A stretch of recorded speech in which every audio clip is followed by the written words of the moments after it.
Hello, I'm Chris. I'm here to present you my personal take on Hercules. This version is based on the Disney's Hercules for the overall idea, color scheme, and things like that. But I wanted to bring here some realism, some sort of historical accuracy to the character. Not only just take what's on the screen in the animated version, but to make it more believable and closer to our ancestors from Greece. He's also a character coming from Greek myth and also Roman myth as well. Hercules or Herakles is a character that has many attributes. I hoped the work I did there was a good tribute to this very interesting character. I will start with the weapons, because one of the main attributes of this character is the mace, here. And we often see Hercules just depicted naked with a mace. I sculpted this mace from a tree that I selected because of all the knots that you would find there, everywhere around the mace, here, up, all over the handle, everywhere. There's knots, and that was simply because on a lot of representation we see that the mace used have a lot of knots as well. Those knots there are here to reinforce the overall mace and to help the wood to be more able to sustain the stress of hitting something with it. This mace could be used with one hand or two hands, depending on the range you want. The point of balance is closer to the top, because it's not a problem to handle the mace if you have the strength in the arm and shoulders. Even with the crack there, the overall look is really nice, really neat. I really enjoy it, even if it's curved there. Also, it's not straight, but still, I like the knots there. I like the shape here. I love also the way you can handle it. It's really ergonomic.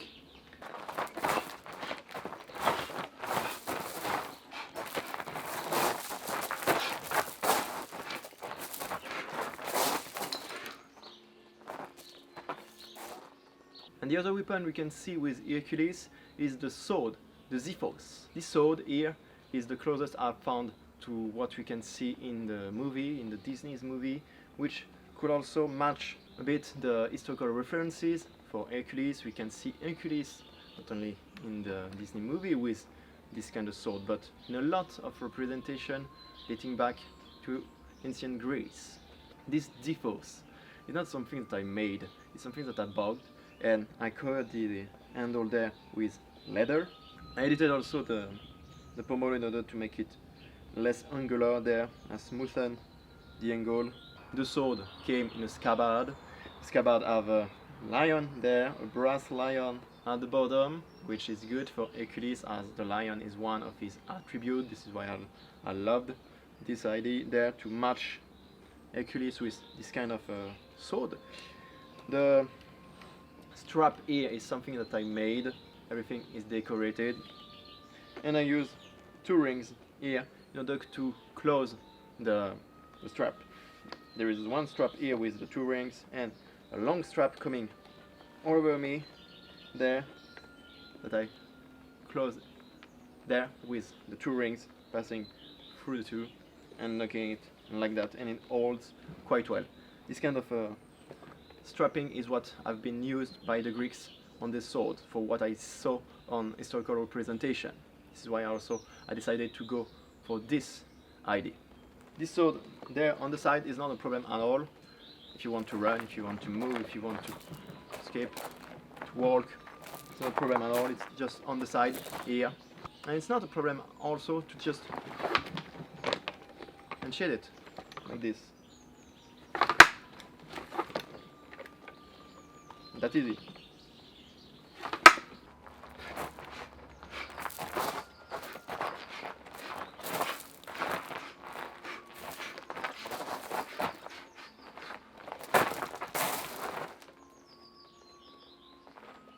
The bow and arrow are also one of the main weapons we'll see with Hercules. For the bow, I decided to go for a bow this shape, which is the closest shape I found that could match what I saw on historical references and also Disney's version. I made all the cover there on the bow, and this bow there is a bow quite short, which is very handy if you want to run around and have something which won't be a bother, which won't work against you when you are in the wood, when you are trying to do stuff. And this bow is about 40 pounds. Another thing that you have to keep in mind, the length, the draw length here is not a super long one as well, it's just 26 inches. I carry the bow here in some sort of it's a sheath or scabbard or a quiver for the bow itself. Here it's like a bag which is made of different leather. There is a other leather, cow leather there for the border, also for the straps, and there it's goat leather. The mix with the different leather there allow me to have something which is quite light, and that on the borders to have something which help to hold the shape of this bag there, help to remove the bow and put it back when you don't need it, as you saw. And you're good. This quiver is closed there with a bag here, which is part of the quiver itself. This bag is something also you can see on some historical depiction for the Greek archers. The structure of the quiver is made there out of a cow hide. Same goes on top and the bottom. There is 2 layers there at the bottom in order to hold correctly the arrows and avoid the arrowhead to go through the leather. So there is 2 layers of cow hide. And here for the bag, it's a sheep or goat skin.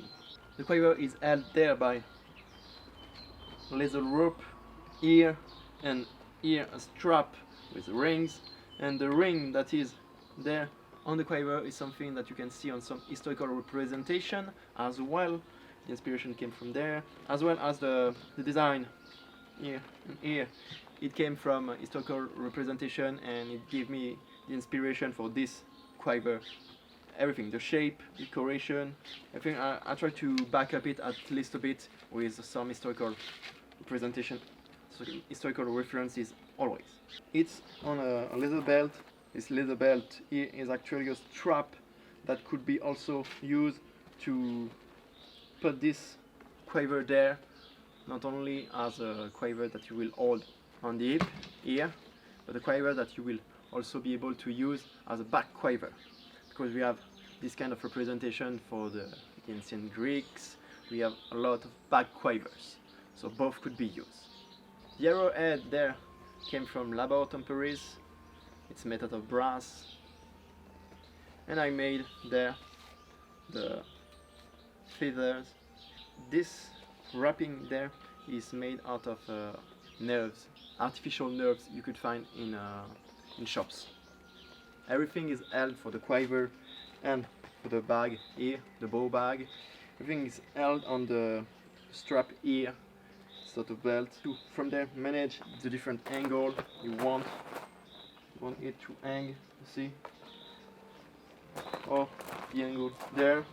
In order to make it, I'm gonna make efficient for you. In order to be something that will help you to remove both your bow or your arrow from the places in order to use them with as much efficiency as possible.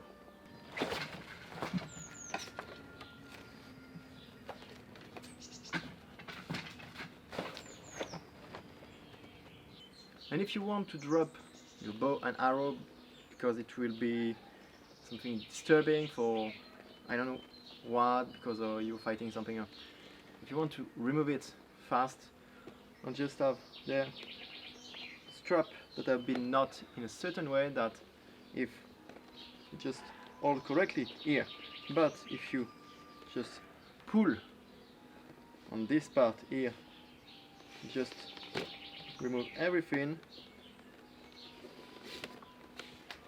and you can unload it easily, just like that. Concerning the costume, one of the main attributes for Hercules would be the lion pelt. But a lion pelt is not something that came across that easily. I didn't want to bother about that question, and I went for something which was easier to get simply by using this belt. It's a ship, yes, but the color and the look of the fur could remind you of a lion's mane when you are traveling around. This kind of belt could be used for make your bed beneath a tree or somewhere to sleep in Greece. The wool is something very common in ancient Greece. It's one of the main materials, and this is why I went for that. I was like, okay, it's perhaps just not a lion pelt, but it could bring something to the character and have a use. It's not like it look cool and that's all. No, it have a purpose, and as it have a purpose, it make it cooler than something that's meant to look cool, because it can do something useful, and that's cooler than everything else because it have a purpose. And this not only looks cool, it's also something that will be useful if you think about Hercules and the different travels he made. That's something that could be part of his gear. It's simply not there on the other cloak.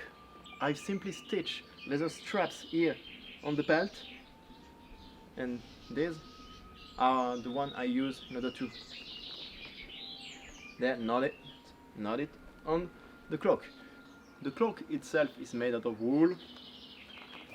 It's not the color it had at the origin.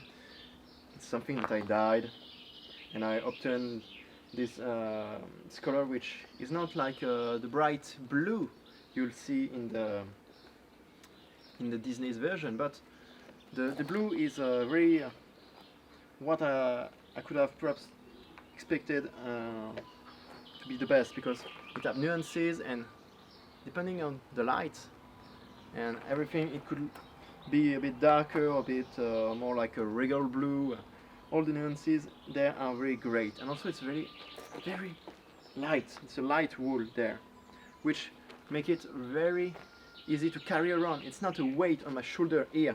The ship pelt was far heavier on my shoulder than this. The cloak here is just a rectangle which have been knot on the shoulder here.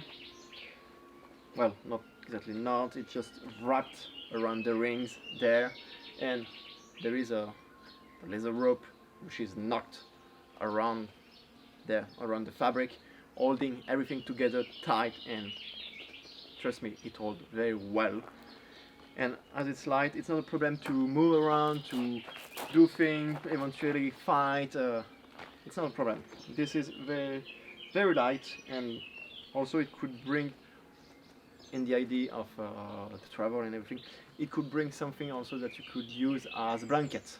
At first, the wool were like a light beige or something like that, camel colors, something like that. And when I saw the wool, it was just like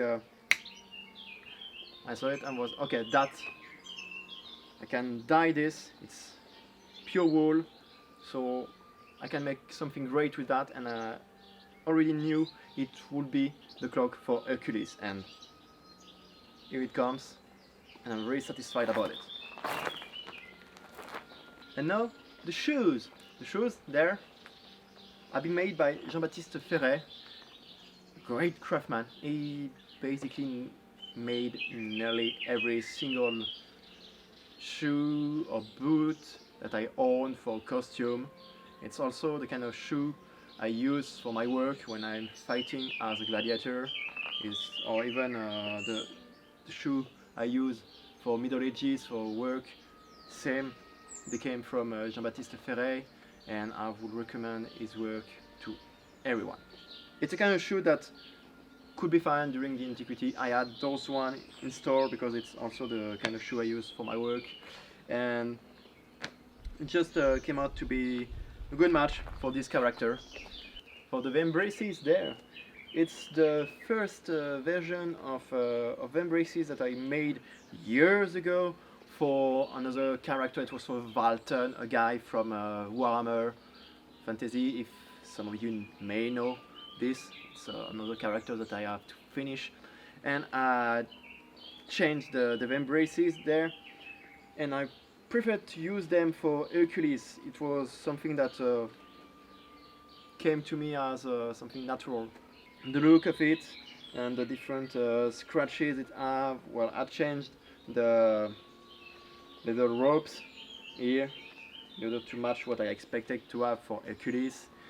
And this is just a cowhide, quite thick, but not like a huge cowhide that can bend. It's a regular cowhide, and beneath it there is the piece of wool on both sides. This rectangular shape is wrapped around my forearm, and around it I wrap a long leather cord which wrap the wool, help to hold it when I just have then to put the embrace.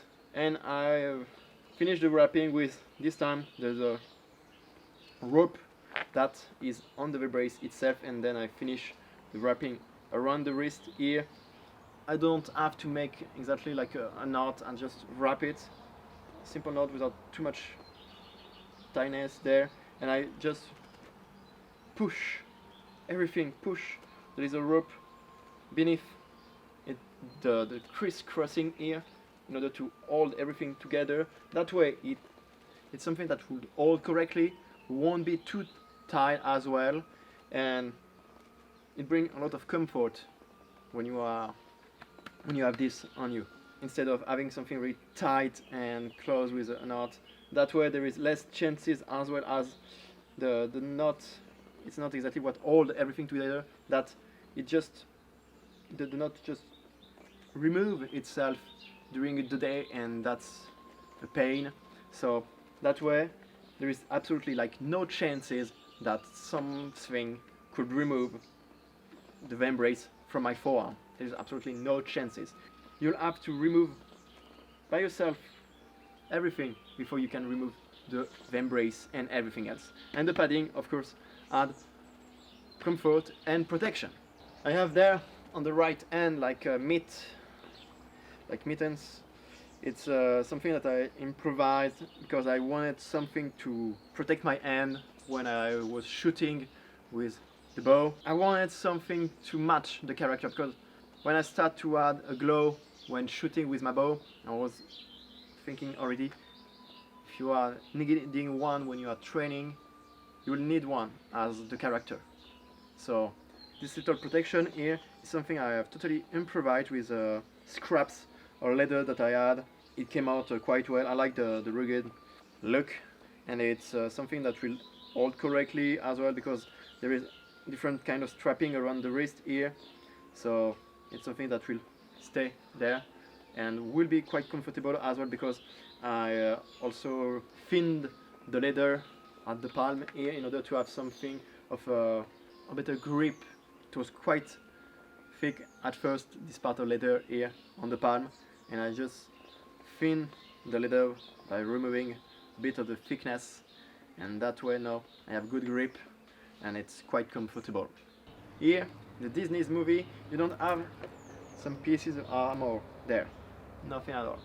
You just have like a part of leather which are linked to the shoes, the flip-flop he got, and this wasn't something that would match my expectation. Also, this wasn't exactly the kind of shoe I've found in historical depiction, and as it's a guy that would have to fight, I prefer to bring something useful. This is why I went for leather. Once again here, Greaves and chin guard there, because of the shape I put there over the main part. Because of the shape here, it reminds you a bit of the shape as well that you have on the flip-flop thingy that is in the Disney's movie. In order to match the chin here, because it's a very complicated part on the human body, I've molded this on a mannequin in order to be able to let it dry on a leg and have this curve, a place for the knee and the other curve here around the ankle. That way it's very comfortable, and also when you think about the wrapping that is beneath it, here once again it's the same wool that I used there on the forearms. This wool here is wrapped around the chain. There is once again leather rope here, or there's a rope that help to hold everything tight together, and then I put there chin guard, which have been closed by straps at the back. And for the padding, there is historical references that could lead you to this interpretation, because you see there on some parts when there is a chin guard here, you have something like this kind of look here, which came out of the armor part, which could be a bit of padding, because it makes sense to have a padding beneath something that would be hard, even if it's just here leather and not brass, as it was commonly apparently used during the antiquity.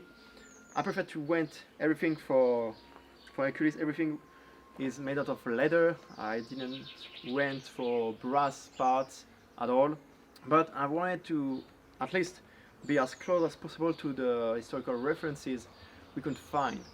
So why not have this made out of leather? And as it's made out of leather, the good thing is that it's quite light, still provide protection, especially if you double there the thickness, yeah, like I did with the other part that have been sewed there, stitched on the main body part of the armor here, that give 2 layers of cowhide to protect you. Skirt here, the terige or terruge, everything there is once again made out of the same leather. I use the same leather for the whole armor, and it's about 3 mm thick for each part, so the same will be for that, and every layer of leather there is about 2-3 mm thick. And there is 2 skirts in one. You can see there is one shorter here and one longer here. The little thing that you have to think when you are cutting all the rectangle there, that you have to cut them. Just for example, the piece here was just cut beside this piece here, which was cut beside this piece here. That way, the little differences that could come for the alignment, even if you consider yourself as a machine, you are not. And you will have some little differences when you cut it, and that way you let it fall in a better way, because it's all been cut together, and it match each piece here could match the other one because it was the piece beside it. On the skirt here I stamped all the bottom parts. I made also different dye for the border and the main body in order to have a bit of depth to the character and the armor. It's closed at the back. There is beneath the armor, there is a place where there is 3 leather ropes that I knot here. So it's a belt with all the leather parts here. It's not stuck and dependent on the body here, on the chest. That chest have been made out of 2 layers of leather. Once again, as I told you, it was about 3mm or 2-3mm, so there you have at least 4 to 6mm thick, because it's 2 layers, and the chest has a back. Have been molded as the chin part there. It have been molded on the mannequin as well. Perhaps in the future I'll make something like a tutorial or something like that about how I do mold this kind of armor on a mannequin, how to produce this kind of armor. I'll see in the future. Keep in touch. So you have your 2 layers of leather there, which have been molded and then glued together. 2 faces. Once I have the 2 faces, I could then glue them together, and then I added all the stitching on the border here to give a bit of finish. This part here is a more flexible leather and much thinner. It's probably a sheep. If I do recall correctly, I use sheep there. Sheep leather that have been dyed and everything prepared, stitched for the border. To close the chest part, you have little parts on the shoulder, but you have also on the side here rings. There's 6 rings on each side in order to use leather cords here to knot them on the side and to close the armor here. And there is a part here for the shoulder, which is 2 layers thick with 2 different colors in order to match again the armor. A dark brown, a lighter one, a bit reddish around. Then there is brass parts that help to hold the cloak there. And concerning the mobility of the armor, it's not a problem at all for me to just move the legs. See? It's not a problem at all. Like moving here for the arm, everything here. Nothing is a problem at all. I could even do a cartwheel without a problem.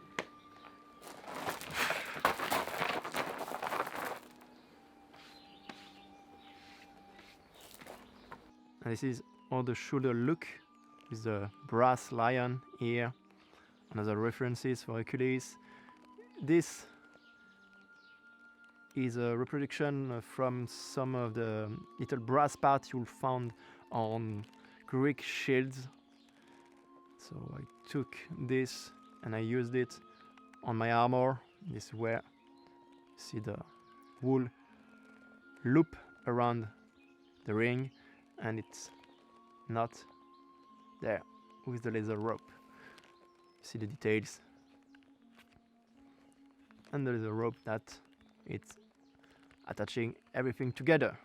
And at the right here you have the subiaculum, which is actually like a long rectangle there, and this rectangle is closed around the waist, around the hip, with the linen, braided linen that is here. You have this around your hip in order to hold everything together, and it works quite well actually. The only thing I have to increase for the comfort is to change the linen there for weaved wool, and have a long weaved wool there in order to hold the subiaculum around the hip with much more comfort than what I have now with that. The 3 tunics I have beneath the armor, you have there the white one, which will be changed often with others like that because of the sweat. You have here the blue one, linen as well, and you have over there the wool, which help to provide a bit of padding, and the 3 layers there help with the comfort of the armor. For the belt, here you have 2 layers of leather. It's not the same kind of leather that I use everywhere. Here it's 2 cowhide, but not the same kind of cowhide, and they are quite flexible. But stitched together it helps to hold correctly, but it's not something which is hard like this. And this could that way help to hold as well the armor all together. Everything has been decorated all around it. So I close it simply with 2 rings there, 2 brass rings, which came from La Botte in Paris. And it's not like in the in a Disney's movie, like the round thing got, which is more looking like a modern buckle than a buckle that you will find during the antiquity or during the Greek era. So I went for something that could have been during that time. So 2 rings like that. We are sure it was something that have been used later on by the Romans or other civilizations. It was sure it have been used. But I really don't have buckles, but we have rings as artifacts for the Greeks. So I went for rings, brass rings like this.